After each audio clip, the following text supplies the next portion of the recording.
This is your marketplace.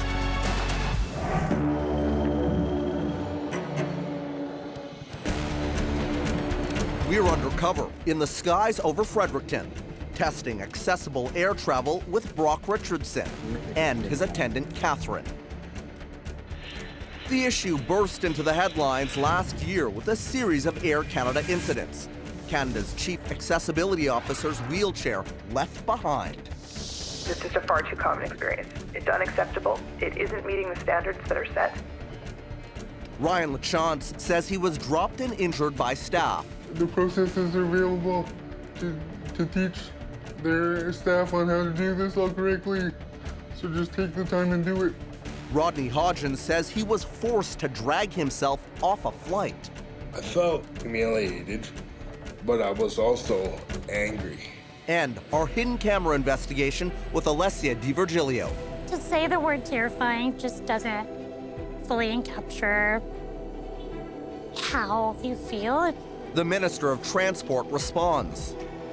With Madame Di Virgilio and the other ones we've heard in the last few weeks, that's the reason why I said, okay, guys, that's enough. I want to see Air Canada in my office now. Summoning the company to Ottawa. After that, Air Canada commits to doing better for customers with disabilities. We have made changes to ensure that dignity is absolutely protected for all customers that are traveling. So, we're flying with Air Canada again. Hidden cameras rolling to test if things have changed. And taking our findings straight to the first National Air Accessibility Summit. To Air Canada. We've got a clip that we can show you here. And the Minister of Transport at the time, Pablo Rodriguez. What is your message to Canadians with disabilities who absolutely dread right now flying? Brock knows that feeling well. He's a veteran traveler and two-time Paralympian in bocce. Oh my God, these guys are playing a really, really intense game here. So I competed in Beijing in 2008 and then London in 2012. I've traveled to Portugal, Ireland, Austria, and all over Canada. Tell me a little bit about your disability. I have cerebral palsy. I have periventricular leukomalacia, which is basically a brain injury that has cysts on my brain. The message doesn't carry from my thoughts to my limbs. What does the word accessible mean to you when it comes to air travel? It means that I am treated like the rest of the passengers on the plane within reason. So, will he be? Brock agrees to travel with us from Toronto to Fredericton to see if Air Canada is keeping its promise to do better, following our investigation with Alessia Di Virgilio, which revealed serious issues. Power wheelchair users like Alessia can't take their mobility devices into the cabin, so they're transferred to and from their seat by airline staff using special equipment. But these transfers can cause serious injury, and sometimes their wheelchairs are left behind or arrive damaged.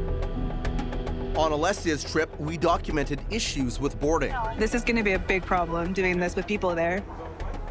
Watching me in my most vulnerable state. Wheelchair users are usually boarded first, but that didn't happen here for Alessia. It's undignified to have to throw myself in front of other people.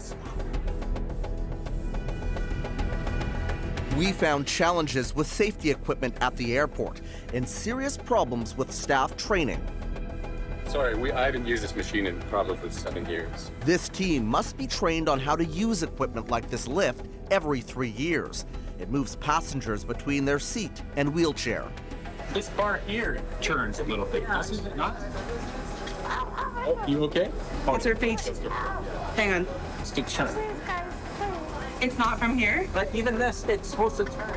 Oh, there we go. See? Yeah. And as they maneuvered her into her wheelchair, the lift tipped. Oh, we got it.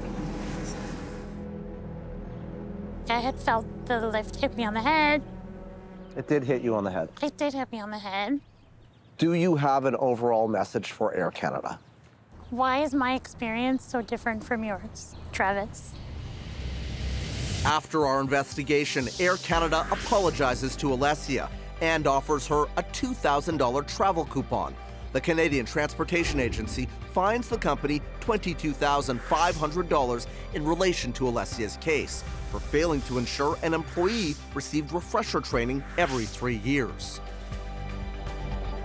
Since that trip, Air Canada promises to board wheelchair users who need assistance first and to seat them at the front of the cabin. Will that happen for Brock? A manager shows up to help. Hello, good afternoon. How's everybody doing? And he is called first. But the return flight is a different story. 3 passengers board before him.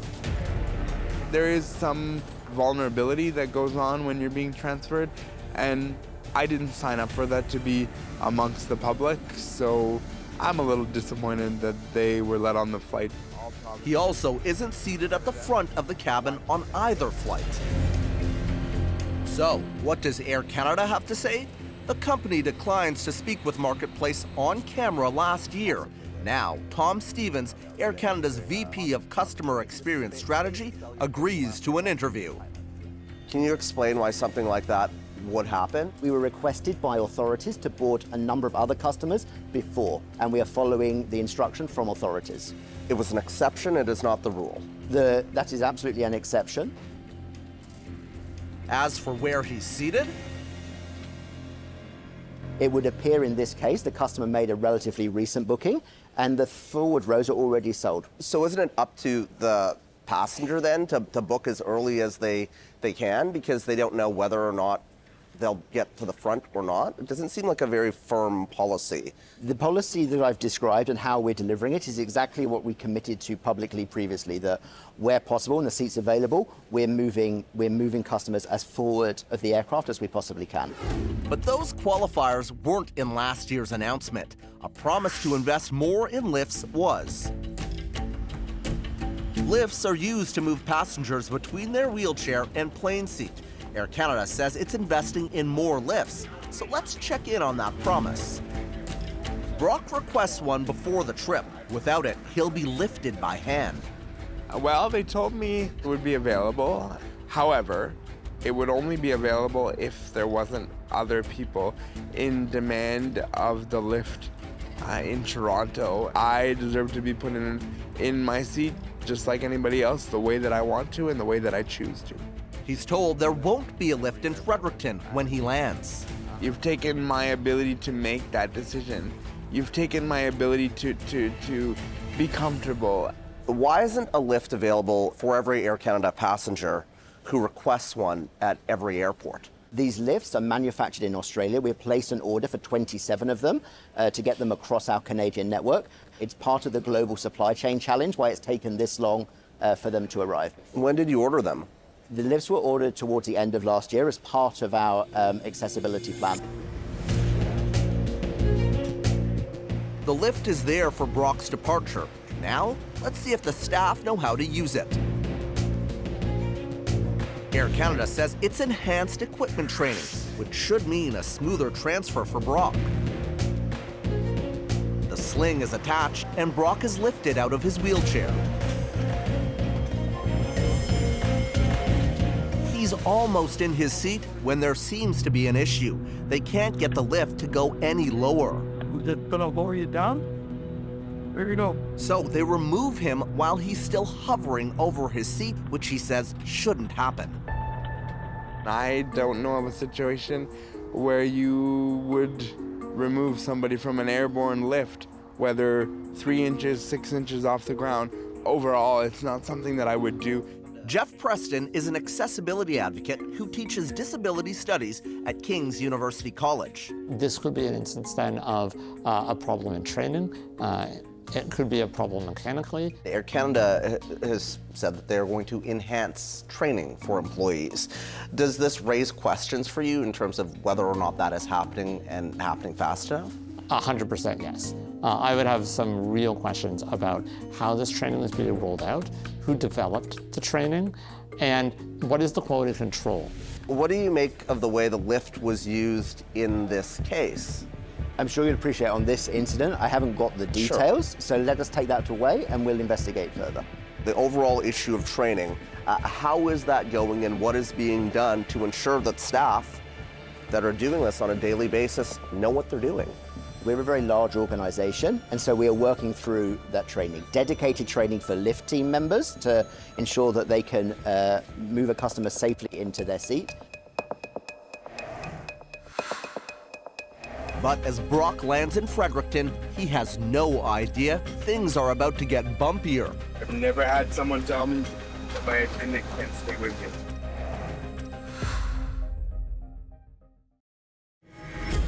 Marketplace is taking on accessible air travel after our investigation last year revealed untrained staff and dangerous travel experiences. Air Canada makes big promises. Our message to all of our customers that we may have let down is that we are truly, truly sorry. So we're flying from Toronto to Fredericton, hidden cameras rolling again to see if they're delivering. Helping us out is Brock Richardson, a Paralympian who uses a wheelchair. I think I enjoy just the atmosphere of traveling in general, you know, for whatever it is, whether it's work, social. I just enjoy being different places.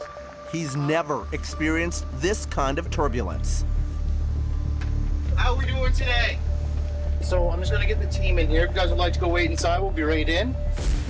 That's an Air Canada staffer in Fredericton telling Brock his support person has to leave the plane right before the most stressful part of his trip, the move from his plane seat to a wheelchair without a lift. If they're not careful, he could be hurt. Well, I'd like them to be with me. I'd rather stay with him. Just Sorry. make sure that all goes well. I understand. I can want to get you to wait at the bottom of the ramp. I just got to get you guys off the aircraft. The presence of a support person can be crucial. Last year, we documented this moment. What do I do with it? Alessia Di Virgilio's ventilator tube was disconnected during a transfer from her wheelchair. Got it. It was her support person who noticed and fixed it. I've never had someone tell me that my attendant can't stay with me. Back with Brock, the Air Canada rep isn't budging. Got a permit not too long a week, and they just inform us if they're not like assisting or anything like this, that we have to ask them to like deboard the aircraft. Accessibility advocate Jeff Preston is watching along. I'm baffled. This is a team that needs to be maintained together because the support person's job is to support the person. There are probably a lot of things that this person might be needed for in a possibly very urgent time frame. I've never been asked for my attendant to leave the aircraft, never. And I'm not comfortable with that at all.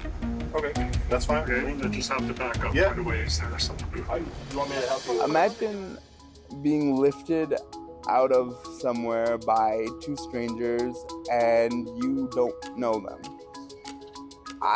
I don't know how often they've done lifts, but I want somebody to be there in case I say to my attendant, hey, I need your help because of A, B, and C. She knows my every need every second of every day. They don't. We asked Tom Stevens, Air Canada's VP of Customer Experience Strategy, to explain what's going on. Can you clarify Air Canada's policy on this issue? And we'll definitely do an investigation to understand. The main thing that we're trying to do is ensure that the lift for the customer is in a safe and controlled way. On some aircraft, that might mean that we need more space. Is there a policy that says that a support person cannot be present when a customer is being lifted? We'll need to clarify the policy. I don't have that information right now. We'd appreciate if you could get back to us in terms of what the specific policy is. Okay. But there's one thing that Brock doesn't know about his trip. Our producer notices a manager appearing to record part of a transfer without his consent. How do you feel about that? What do you think? I hate it. I was unaware of it. I would not have given consent for this. No, I'm not happy with this at all. I didn't even know. They didn't ask you at all? No, they didn't. I cannot confirm whether that has happened or not. We need to investigate further. It's not Air Canada policy to do that. What we do is we do take photos occasionally of mobility aids that are being stowed to ensure that there's no damage once that's being stowed in the cargo hold, if that's the case. Stephen says Air Canada needs to investigate several of the issues we raised in our interview. The way Brock is removed from the lift. We're just gonna lower you down? There you go. I haven't got the details, so let us take that away and we'll investigate further. Asking his support person to leave during his transfer. I understand. I can probably get you to wait at the bottom of the ramp. I just got to get you guys off the aircraft. We'll need to clarify the policy. I don't have that information right now. And a staffer appearing to record him. I cannot confirm whether that has happened or not. We need to investigate further.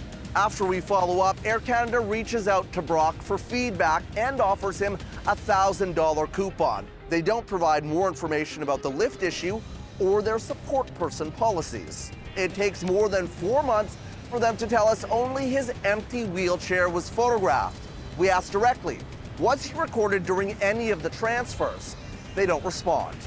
Just days before our broadcast, they send Brock these photos showing only his empty wheelchair and say they regret his experience. So, how can we do better? I'm here in Ottawa at the National Air Accessibility Summit to find out what government and industry are doing to improve air travel for people with disabilities. It's the first of its kind, a response to the issues we uncovered last year. This summit offers us a chance to listen and to learn from the lived experiences of passengers with disabilities. And the guest list includes then Minister of Transport, Pablo Rodriguez. Time for us to share our findings with him and get some answers.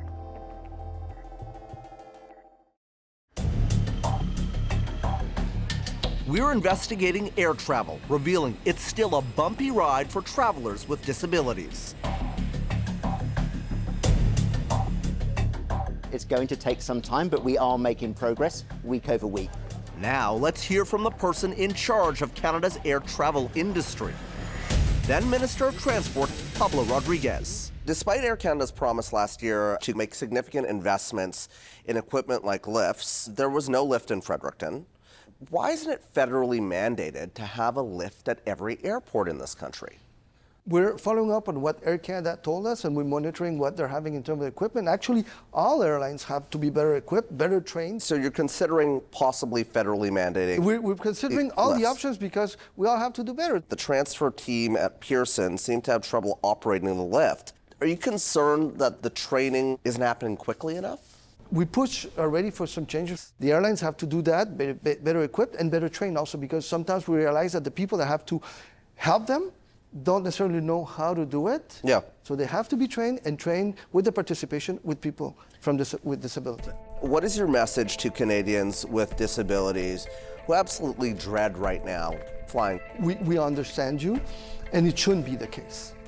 And that's why we put in the same room people that went through the same experience to come out of here with concrete actions. Not only nice words, concrete actions. We reach out to Anita Anand, the new Minister of Transport. She says accessible air travel isn't optional, it's essential, and that the government expects all airlines to do their part. Speaking of doing their part, Air Canada confirms the arrival of the 27 lifts it ordered. One of them is now in Fredericton. Why did you decide to go on this journey with us? This is for the greater good of the disability community. That is the reason I did this trip. I think we now know that we need to be better as a whole community. Alessia, good to see you again. You know, we started this journey with you. Where do you go from here? I think I'm just going to use whatever platform that I have to keep spreading my experience and what I think we could be, what I think air travel could look like for people with disabilities. You know, together we can make change.